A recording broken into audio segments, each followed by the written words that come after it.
He filed for divorce a week after I donated my kidney to his mom. "You're too soft," he said. I looked him dead in the eye, then slid a red file across the table and turned away. He opened it slowly, and for once he didn't have a single thing to say.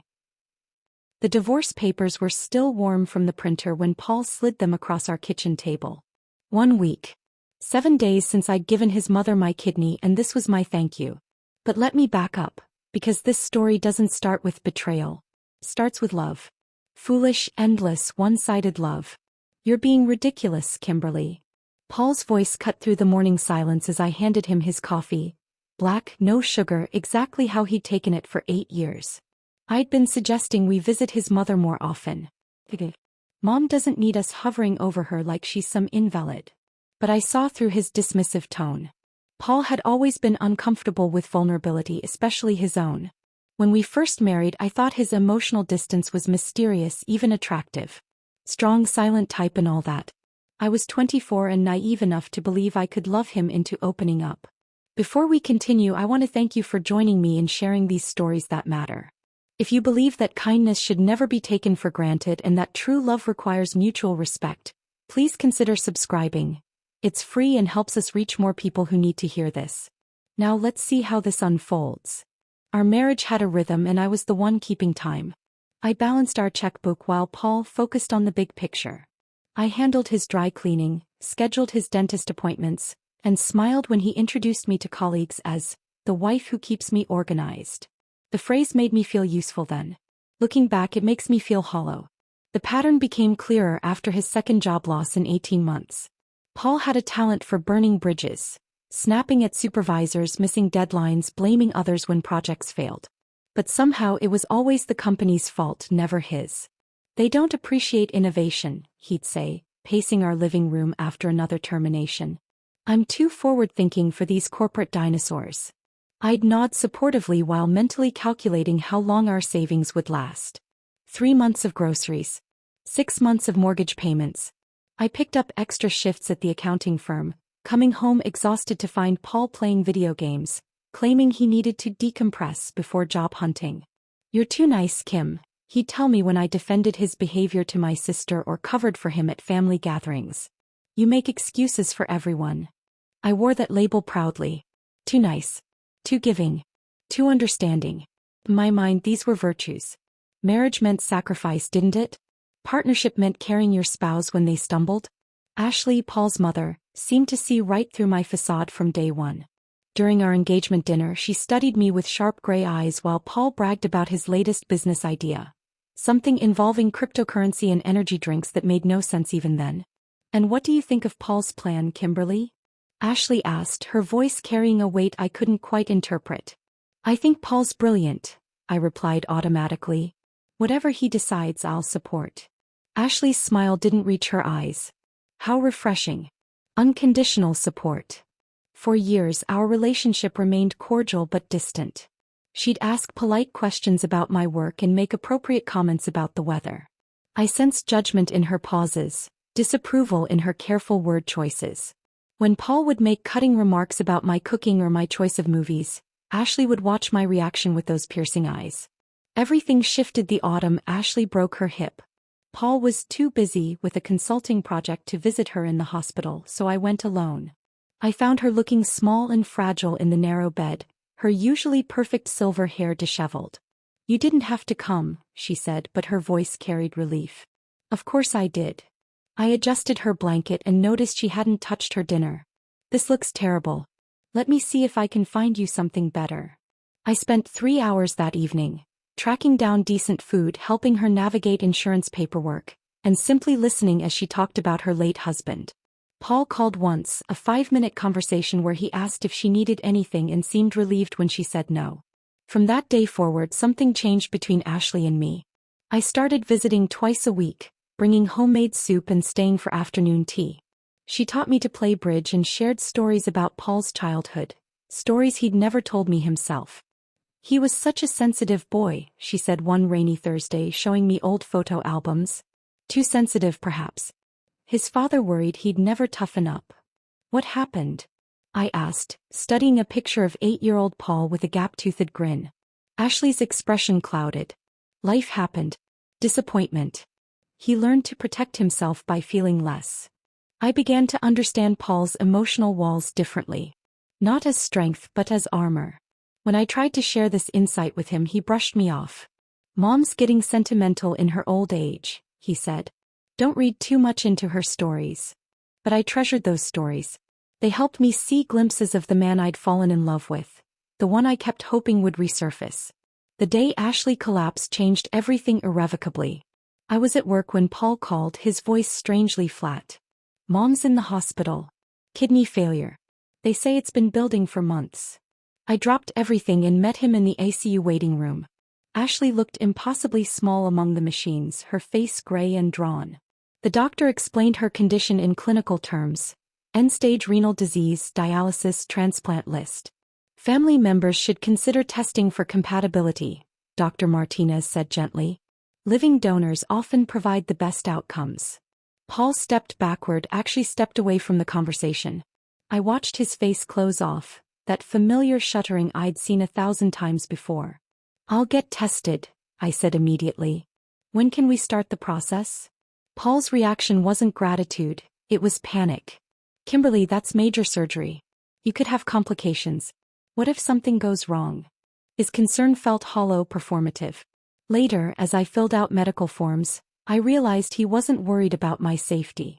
He was worried about responsibility, about owing me something he couldn't repay. The compatibility tests took 2 weeks. 2 weeks of watching Ashley grow weaker while Paul found excuses to avoid the hospital.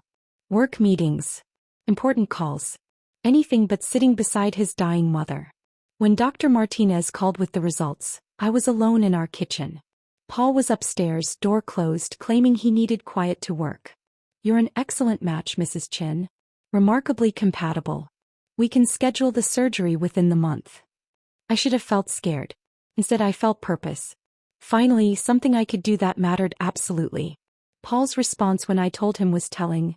"Maybe we should think it through. Consider all the options. There might be other donors." But there weren't other donors. There was just me, and a woman who'd become more like a mother to me than my own absent mother ever had. That night, lying in bed beside my silent husband, I realized something had shifted irreversibly. Paul's inability to act, to give, to sacrifice. It wasn't just disappointing anymore. It was revealing. I was about to give Ashley my kidney. And Paul was already calculating what it would cost him. The pre-surgical paperwork felt heavier than it should have in my trembling hands. 12 hours until they wheeled me into the operating room, and Paul sat across from me on our couch, thumbs dancing across his phone screen like nothing monumental was about to happen. "The consent forms are pretty intense," I said, trying to keep my voice light. "They have to list every possible complication. Bleeding, infection, blood clots." I paused, waiting for him to look up. He didn't. "Death." Paul's thumbs stopped mid-scroll for exactly 2 seconds before resuming its mechanical rhythm. I set the papers down on the coffee table with more force than necessary. "Paul, I'm scared. You don't have to do this, you know." The words came out flat, almost irritated, like I was inconveniencing him with my anxiety. "There are other options. Dialysis can buy time. Other donors might surface." Other donors. Like his kidney wasn't an option that had ever crossed his mind. "She's your mother," I whispered, disbelief creeping into my voice. "And you're my wife." Paul finally looked up, his expression unreadable. "I'm just saying, nobody's forcing you into this. It's your choice." But the way he said it, like he was washing his hands of responsibility, like he was giving me permission to back out so he wouldn't have to feel guilty about his own inaction, made my stomach twist. I spent that night staring at the ceiling while Paul snored beside me. Every few minutes I'd touch my side where they'd make the incision, trying to imagine the hollow space that would remain. I wasn't just giving Ashley my kidney. I was giving her a piece of myself that Paul couldn't, or wouldn't, provide. At 5 a.m. I gave up on sleep and made coffee with shaking hands. Paul found me at the kitchen table, still in my pajamas, clutching my mug like a lifeline. "You're up early," he said, already reaching for his work clothes. I couldn't sleep. I studied his face, searching for any sign of the man I'd married. Will you stay with me today? Before we have to leave for the hospital?" Paul checked his watch. a gesture that would replay in my mind countless times afterward. I've got that conference call with the Peterson account at 9. It's been scheduled for weeks. The Peterson account. A potential client who probably wouldn't even sign with him. More important than the woman about to undergo major surgery to save his mother's life. Right, I managed. Of course. At the hospital, Paul paced the pre-op area like a caged animal while I changed into the surgical gown. The fabric felt thin and vulnerable against my skin. A nurse named Maria helped me onto the gurney, her hands gentle as she adjusted the 4-line. Your husband seems nervous, she observed kindly. I glanced at Paul, who was now checking his phone again. He's processing in his own way. Ashley appeared in the doorway, pushed in a wheelchair by another nurse. Despite everything, the dialysis, the weakness, the fear, she'd insisted on seeing me before surgery. Her face was drawn but determined. I had to see you, she said, reaching for my hand. Her fingers were cold but surprisingly strong. I keep thinking about what you're doing and Her voice cracked. I never expected this from you. Thank you, sweetheart. Tears spilled down her cheeks and suddenly I was crying too. Not from fear but from the overwhelming realization that this woman, this complicated, distant woman I'd spent years trying to win over, had become family in a way Paul never fully had. I love you, I whispered and meant it completely. Ashley squeezed my hand. I love you too, daughter. Paul cleared his throat from the corner. They're ready for you, Kim. No embrace. No kiss. No words of encouragement. Just a statement of fact delivered while his eyes remained fixed on the clock above the nurse's station. The anesthesia mask descended over my face, and the last thing I saw was Ashley's tear-streaked face mouthing thank you, while Paul stood behind her, already reaching for his phone. I woke up in a fog of pain and medication, my side burning with each breath. The recovery room was quiet except for the steady beeping of monitors. Through the haze I heard voices, a doctor speaking to Paul in the hallway. The surgery went perfectly. Both patients are stable. Mrs. Chin should be able to go home in a couple of days, though she'll need several weeks of recovery time. That's great, Paul's voice drifted back. Really great. Listen, I need to step out for a while. Work emergency. You understand. A work emergency. On the day of my surgery. The next 24 hours blurred together in a cocktail of pain, medication and loneliness. Paul visited twice. Once to bring me a change of clothes he'd hastily stuffed into a grocery bag, and once to tell me he'd be tied up with the Peterson presentation tomorrow. I'll be fine, I told him, though speaking made my incision throb. Go handle your business. He left without kissing me goodbye. That evening, Maria wheeled in a gorgeous arrangement of white lilies and purple orchids. My heart lifted for a moment, thinking Paul had surprised me. These are from Mrs. Chin in room 314, Maria said, adjusting the flowers on my bedside table. She wanted to make sure you knew how grateful she is. Not from Paul. From Ashley. The woman who just received my kidney was sending me flowers while my own husband was home, catching up on emails.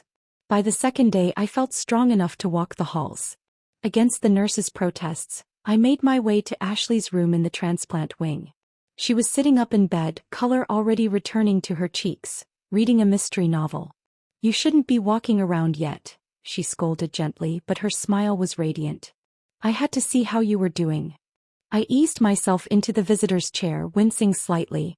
I'm doing wonderfully thanks to you. Ashley set her book aside and studied my face. Paul didn't come today either, did he?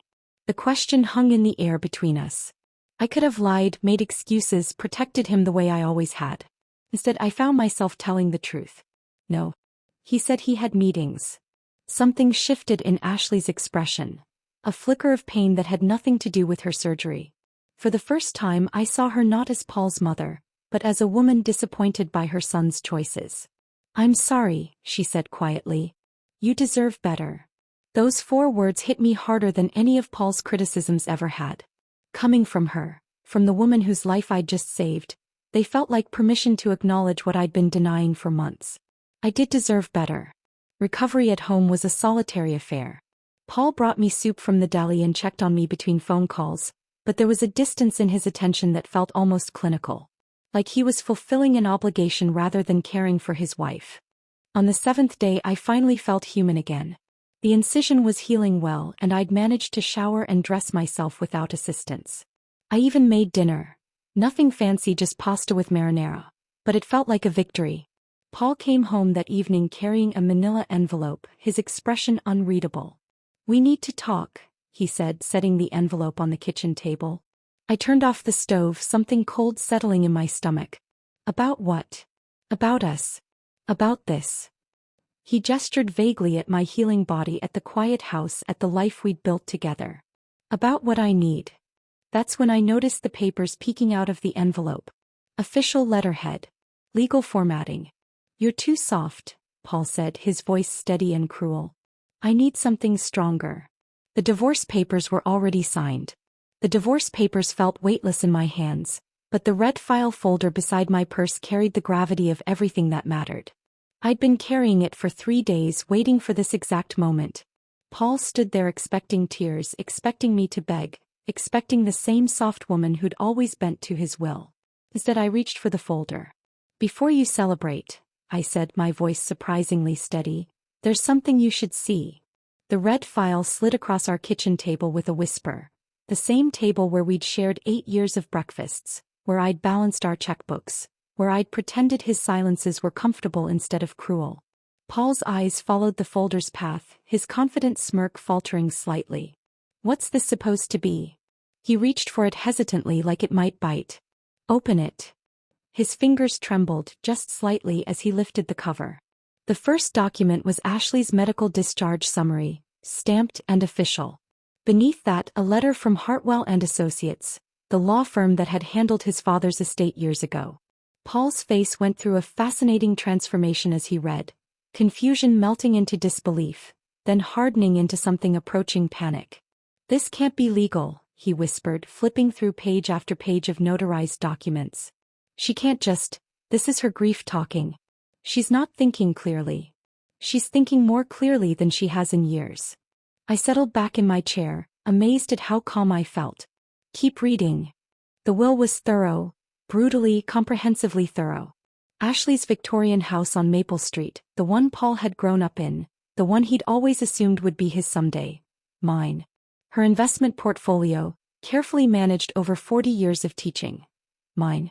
The antique jewelry collection she'd inherited from her mother, including the diamond ring Paul had promised would be mine anyway. Legally mine now. Even the baseball card collection from his childhood, the Mickey Mantle rookie card he'd bragged about to friends. Mine. But it was the personal letter attached to the will that made Paul's hands shake visibly. "Read it out loud," I said gently. "I'm not." "Read it." Paul's voice cracked as he began, "To my son Paul, you taught me that love is a choice, not an obligation. For 34 years I chose to love you despite your selfishness, your coldness, your inability to put anyone's needs before your own. I kept hoping you'd grow into the man I raised you to be. Instead, you became exactly the man you chose to be." He stopped reading, his face flushed. "She wrote this because she's angry. People say things. Keep going. When Kimberly offered her kidney without hesitation, and you stepped backward, I saw the truth I'd been avoiding. When she lay in that hospital bed recovering from surgery to save my life, and you worried about your work meetings, I understood who you really are. When she walked down that hallway, still healing from giving me her flesh and blood, just to check on me because you couldn't be bothered, that's when I knew." Paul's voice dropped to barely a whisper. "She became the daughter I always wanted, and you proved you were never the son I thought I had."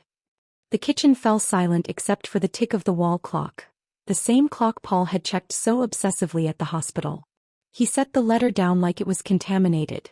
"She can't do this. There are laws about." "About what?" "About a woman of sound mind deciding how to distribute her own assets." I leaned forward slightly. Mr. Hartwell was very thorough. Ashley underwent a full psychological evaluation before signing anything. She met with 3 different attorneys. Everything's ironclad. Paul's phone buzzed against the table. Without thinking, he reached for it. The same automatic gesture that had punctuated every important conversation we'd ever had. This time I caught his wrist. "She's not going to answer," I said. "I helped her change her number yesterday." "You what?" "She didn't want to hear your excuses anymore. Or your anger. or your attempts to manipulate her into changing her mind. I released his wrist and stood up, my healing incision pulling slightly with the movement. She said she's too old to waste time on people who don't value her life. Paul stared at me like I was a stranger. You orchestrated this. You poisoned her against me while you were what? Working? Avoiding her calls. Treating her kidney failure like an inconvenience. I gathered the papers into a neat stack. I didn't have to poison her against you, Paul. You did that all by yourself. He tried a different approach, the one that had worked for years. Kim, you know I love my mother. I was just stressed about the medical bills, the time off work. I was worried about providing for us. Us. The word came out sharper than I intended. Is that why you filed for divorce? Because you were so worried about providing for us. Paul's mouth opened and closed like a fish gasping for air. For 8 years he'd never been at a loss for words. He'd always had a criticism, an excuse, a way to make his failures someone else's responsibility. Now, faced with the mathematical precision of consequences, he was speechless. You didn't want me, I said, echoing Ashley's words from our last conversation. Now, your mother doesn't want you either. The truth of it settled between us like a weight. Paul had spent his entire adult life taking without giving, expecting loyalty without offering love, demanding sacrifice while providing none. He'd finally met the natural end of that philosophy. I could contest this, he said, but his voice lacked conviction. You could try. I moved toward the sink, needing something to do with my hands. But Ashley's already moved out of the house. She found a lovely apartment near Riverside Park, the one with the duck pond she always admired. She seems happier than I've seen her in years. Moved out? When? This morning. While you were at your very important meeting with the Peterson account. I turned to face him. She said she wanted to start fresh somewhere that didn't remind her of disappointment. Paul slumped in his chair, finally understanding the scope of what he'd lost. Not just money or property, but the fundamental security of knowing someone would always forgive him, always choose him, always be there regardless of how poorly he behaved.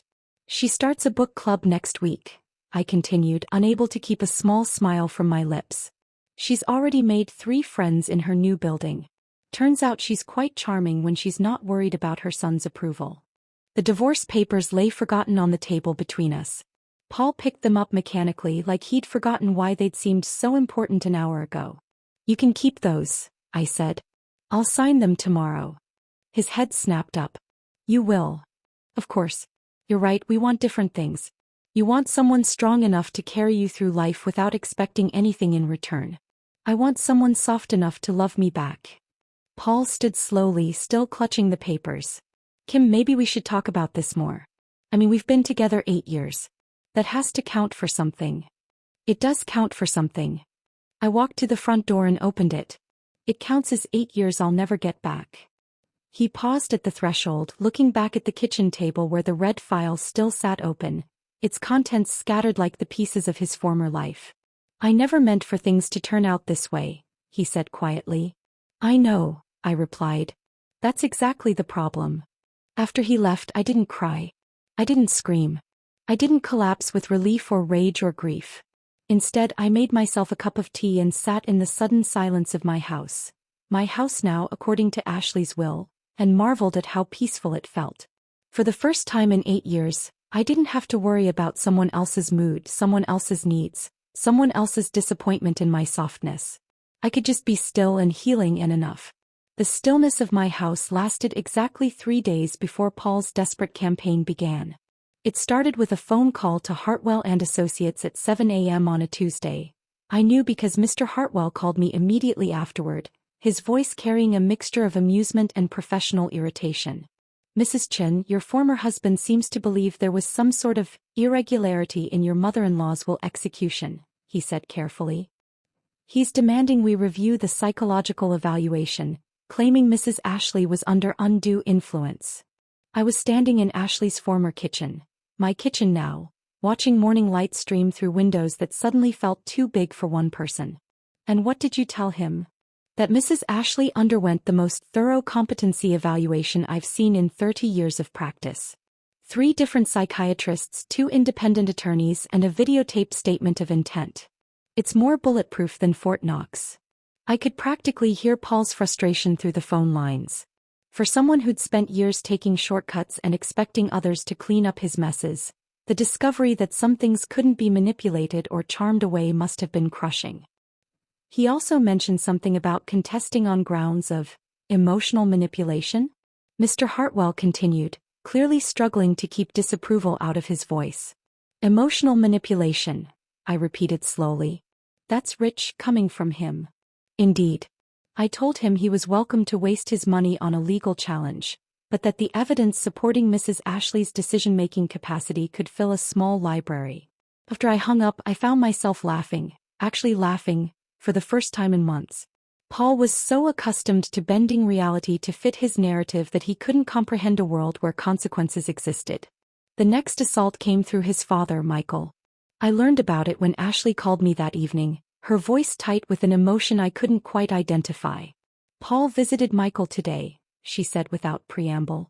Showed up at the house unannounced, demanding Michael talk sense into me. I set down the box of Paul's belongings I'd been packing, clothes he'd left behind, books he'd never bothered to take. How did that go? About as well as you'd expect. Ashley's voice carried a grim satisfaction. Michael told him, and I quote, "You turned your back on your mother when she needed you most. Now you want to cry over inheritance? You're not just cruel, you're foolish." I stopped packing entirely. Michael had always been a man of few words, choosing each one with surgical precision. For him to call his own son cruel was tantamount to excommunication. Paul apparently tried to explain about work stress and financial pressure, Ashley continued. Michael asked him how much money it would have cost to visit his dying mother. Paul couldn't answer that one. The social fallout began gradually, like dominoes falling in slow motion. It started with Marcus and Jennifer Walsh, the couple we'd known since college. Jennifer had been my maid of honor. Marcus was Paul's former roommate and closest friend. They'd invited us to their annual 4th of July barbecue every year for 8 years running. This year I got an invitation. Paul didn't. "We heard about everything," Jennifer confided when I called to RSVP. "About your surgery, the divorce, all of it. Marcus said he couldn't look Paul in the face after what he did to you. People are talking?" "Honey, of course people are talking. You gave your kidney to save his mother's life and he repaid you with divorce papers. That's not exactly something you keep quiet about." Jennifer's voice carried the sharp edge of righteous anger.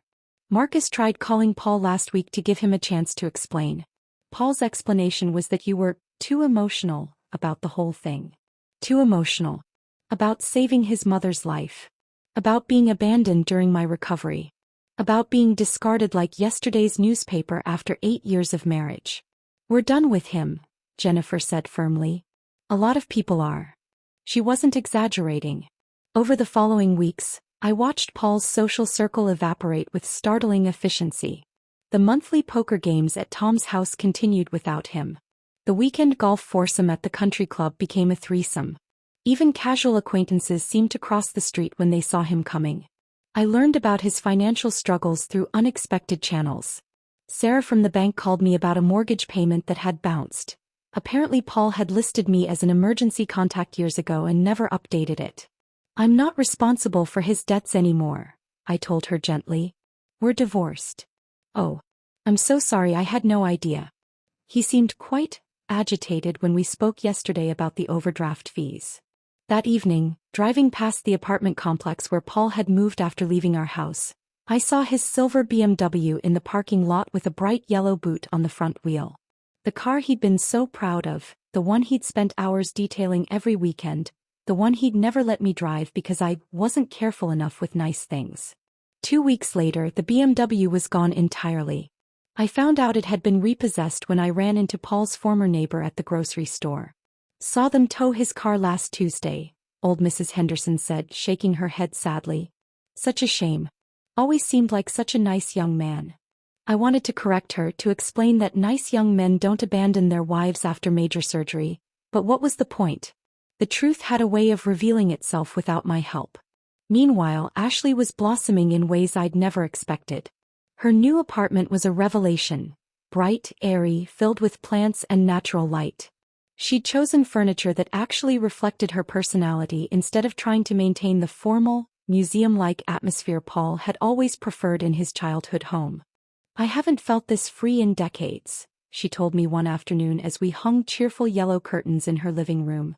Do you know, I never realized how much energy I was spending trying to manage Paul's moods. Always walking on eggshells, always making excuses for his behavior. I understood completely. The absence of Paul's constant low-level criticism had created space for parts of myself I'd forgotten existed. I was rediscovering my love of cooking, trying recipes I'd avoided because Paul found them too ethnic or too complicated. I was reading books again instead of spending my evenings managing his schedule and soothing his professional disappointments. You know what the strangest part is? Ashley continued, stepping back to admire our handiwork. I keep waiting to feel guilty about cutting him out of the will. But I don't. I feel relieved. Relieved. Relieved that I finally stopped enabling him.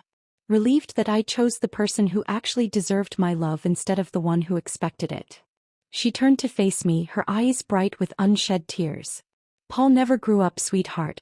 But you became the daughter I always hoped to have. The words hit me with unexpected force. I'd spent 8 years trying to earn Paul's love, trying to prove I was worthy of his attention and affection. But Ashley's love, real, unconditional, chosen love, had been waiting for me all along. I love you too, Mom, I whispered, the word feeling natural and right on my tongue. Some family is blood. Some family is choice. The best family, I was learning, is both. As we stood in her sunny living room, surrounded by the evidence of new beginnings, I realized Paul had lost more than money or property. He'd lost the chance to be part of something beautiful, something real, something that would have sustained him through whatever challenges life might bring. He'd chosen to walk away from love, and love had chosen to walk away from him. The justice in that was almost poetic. The poetry of justice was beautiful, but healing, real healing, required something deeper than satisfaction. It required me to rebuild myself from the foundation up, to discover who Kimberly was when she wasn't constantly accommodating, explaining, or apologizing for someone else's choices. The realization came gradually, like morning light creeping across a room. I didn't hate Paul. The emotion I'd expected, rage, betrayal, the desire for revenge, simply wasn't there. Instead, I felt something more complex and ultimately more freeing. Pity. Hate would have required energy I no longer wanted to spend on him. It would have meant carrying his poison in my bloodstream, letting his selfishness continue to shape my thoughts and choices. Paul had already hollowed out his own life with decades of taking without giving, of expecting without appreciating. I didn't need to push him into the hole he'd dug. I just needed to stop trying to pull him out of it. The first sign of my recovery wasn't dramatic. It was a Tuesday morning in late spring when I woke up in my sunny bedroom and realized I hadn't thought about Paul in 3 entire days. Not with anger, not with hurt, not even with curiosity about what he was doing or how he was managing. He'd simply faded. I want to plant a garden, I told Ashley that afternoon over tea in her bright kitchen. Something permanent. Something that will grow. Her face lit up with an enthusiasm I'd rarely seen during her years of managing Paul's emotional distance. I've always wanted to try gardening again. I used to have the most beautiful rose bushes before your father-in-law decided the yard needed to be practical. We spent that weekend at 3 different nurseries, Ashley moving through the rows of plants with the focused intensity of a woman reclaiming lost dreams. She'd stop at certain flowers, touch their petals gently, and share memories I'd never heard before. White roses, she murmured, cradling a potted bush like a baby. My grandmother grew these. She said they represented new beginnings. She looked at me meaningfully. I'd like to name these after her, Eleanor. The purple tulips were for Ashley's mother, Margaret, who died when Ashley was barely 20. The yellow daffodils honored my grandmother, the only woman who'd ever made me feel unconditionally loved before Ashley came into my life. Each plant became a memorial, a reclaiming, a deliberate choice to fill our lives with beauty instead of emptiness. As we worked in the garden behind Ashley's apartment building, the landlord had been delighted to let us transform the neglected patch of earth. I found myself talking about things I'd never shared with Paul. Dreams I'd buried. Fears I'd carried. The person I'd been before I learned to make myself smaller to fit into his world. You know what I really want to do? I said one evening, dirt under my fingernails and satisfaction in my chest. I want to write about this. About what it feels like to give everything and get nothing back. About what it's like to discover you're worth more than someone else's convenience. Ashley looked up from the lavender she was planting. For peace, she'd said. Then write. The blog started anonymously. Letters to my former self. I called it, posting weekly essays about kindness and betrayal, about the difference between being soft and being weak. I never used real names, never shared identifying details, but I told the truth about what it felt like to love someone who couldn't love you back. The response was overwhelming. Women from all over the country wrote in with their own stories. Tales of husbands who disappeared during medical crises, of partners who took and took until there was nothing left to give, of the slow awakening that came with recognizing your own worth.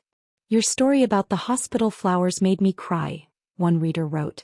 My husband brought me wilted gas station roses after I gave birth to our third child, then complained about having to leave work early to drive me home. I thought I was being ungrateful. Now I realize I was being human. Another email simply said, I've been waiting 30 years for someone to tell me it was okay to stop trying to fix someone who doesn't want to be fixed. Thank you for giving me permission to choose myself. Word by word, story by story, I was taking my voice back. Not the small, accommodating voice I'd used with Paul, but the clear, honest voice of a woman who'd learned to value her own experiences.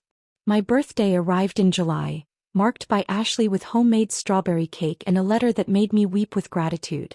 She'd written it on her good stationery, the kind she'd saved for special occasions. Dearest Kimberly, it began, 32 years ago. I gave birth to a son I thought would bring me joy. Instead, he brought me disappointment. Today, I'm celebrating the daughter I never gave birth to but somehow found anyway. If I could go back and choose who to raise, it would be you. Happy birthday to the best gift I never knew I needed. All my love, Mom. I kept that letter on my bedside table, reading it whenever I felt the old doubts creeping in. The doubts Paul had planted about being too soft, too giving, too much. Ashley's words were antidote to 8 years of being told I wasn't enough while somehow always being too much. The garden was blooming beautifully by August when Paul made his final appearance in my story. I was watering the roses. Eleanor was producing stunning white blooms, when I heard a car door slam in the front parking lot. Through the kitchen window, I watched him approach my front door. He'd lost weight, looked tired, but there was something different about his posture. Less arrogant. More uncertain. He knocked softly, not the demanding rap I remembered from our marriage. I stood perfectly still, watching through the lace curtains Ashley had helped me hang. Paul waited on the doorstep for nearly 10 minutes, occasionally glancing at his phone, shifting his weight from foot to foot. Finally, he reached into his pocket and pulled out what looked like a folded piece of paper, slipped it under the door and walked away. I waited until his car disappeared around the corner before approaching the door. The paper was a single sheet torn from a legal pad, covered with Paul's careful handwriting. Kim, I know you won't see me and I understand why. I wanted to apologize. I've had a lot of time to think about what I did, what I lost. I was wrong about everything. You weren't too soft. I was too hard. You weren't too much. I was too little. I hope you're happy. You deserve to be. P. I read the note twice, then walked to the kitchen and dropped it in the trash. Not out of anger but out of completion. His apology, sincere as it might have been, wasn't something I needed anymore. It was a period at the end of a sentence in a book I'd already finished reading. The chapter containing Paul Chin had ended. The story of Kimberly, just Kimberly, was still being written, and it was turning out to be far more beautiful than I'd ever imagined possible. The story of Paul's downfall reached me in fragments over the following months, scattered pieces of information that painted a picture of a man who had learned nothing from losing everything. Jennifer Walsh called me in October with news she'd gleaned from her husband's reluctant conversation with their mutual friend Tom. He's telling people you manipulated his mother against him, Jennifer said, her voice tight with disgust. Claims you took advantage of an elderly woman's gratitude to steal his inheritance. I was sitting in Ashley's living room at the time, watching her teach her book club how to make proper English tea.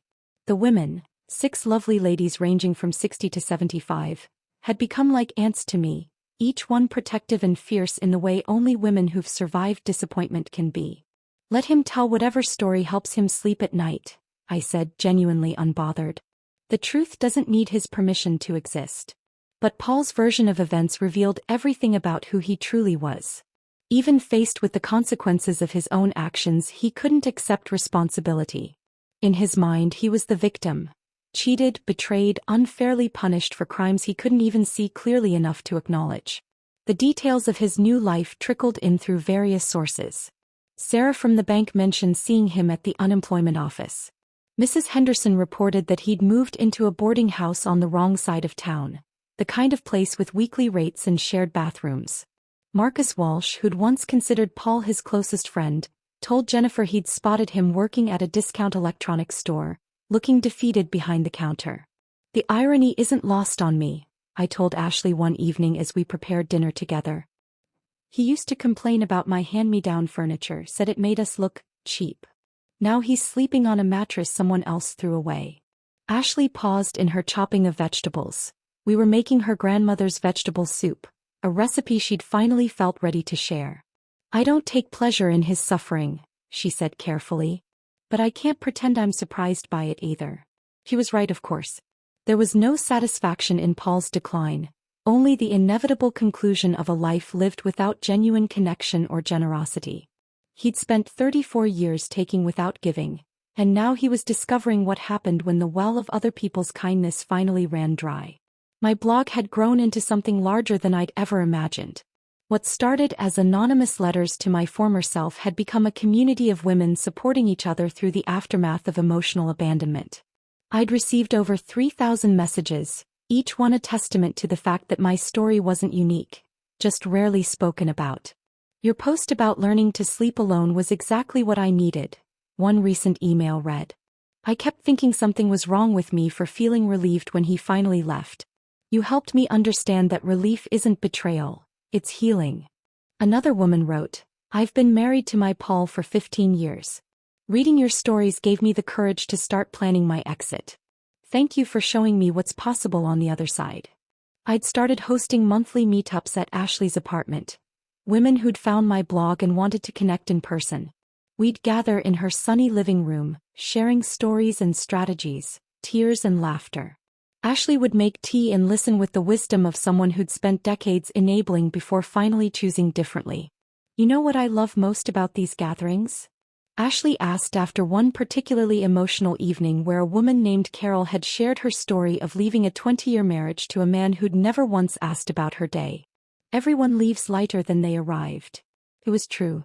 There was something powerful about speaking your truth to people who understood, about having your experience validated by women who'd lived through variations of the same betrayal. Winter arrived early that year, and with it came an unexpected piece of news. Tom Miller, Paul's former poker buddy, approached me at the grocery store with obvious discomfort. "Kim, I thought you should know. Paul's been asking around about you," he said, glancing nervously toward the exit. "Wanting to know where you live now, if you're seeing anyone. It's concerning." My first instinct was fear, the old familiar tightening in my chest that came from years of walking on eggshells around Paul's moods. But then I remembered who I'd become. Not the soft, accommodating woman who'd once absorbed his anger like a sponge, but someone who'd learned to set boundaries and enforce them. "Thank you for telling me," I said calmly. "If he asks again, you can tell him I'm doing wonderfully and I'd prefer to keep it that way." The knowledge that Paul was still thinking about me, still trying to find ways back into my orbit, should have been unsettling. Instead, it felt like confirmation of something I'd suspected all along.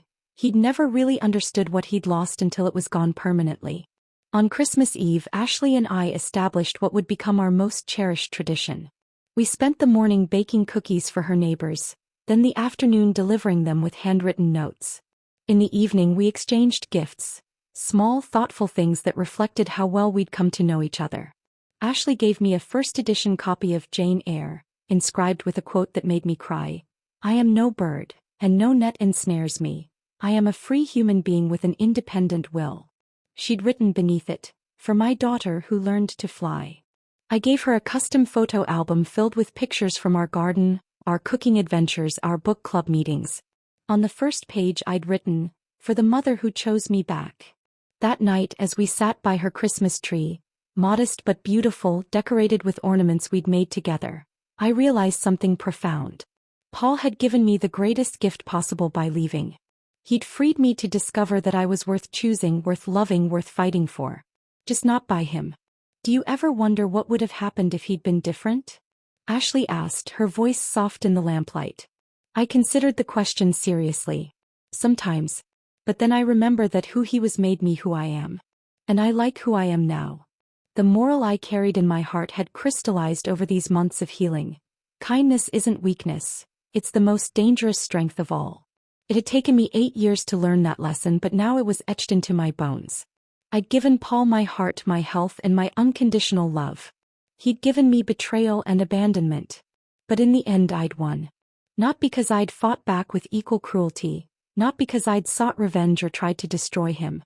I'd won because I'd walked away while he stood still, trapped in the same patterns that had always defined him. I'd chosen growth while he chose stagnation. I'd chosen love while he chose loneliness. And that made all the difference. The whisper of that victory was louder than any scream, more powerful than any roar. It was the quiet sound of a woman who'd learned her worth and refused to accept anything less. It was the sound of coming home to myself. If this story of quiet triumph had you holding your breath, smash that like button right now. My favorite part was when Kimberly slid that red file across the table and Paul finally had nothing to say. What was your favorite moment? Drop it in the comments below. Don't miss more powerful stories of strength and justice like this. Subscribe and hit that notification bell so you never miss an upload.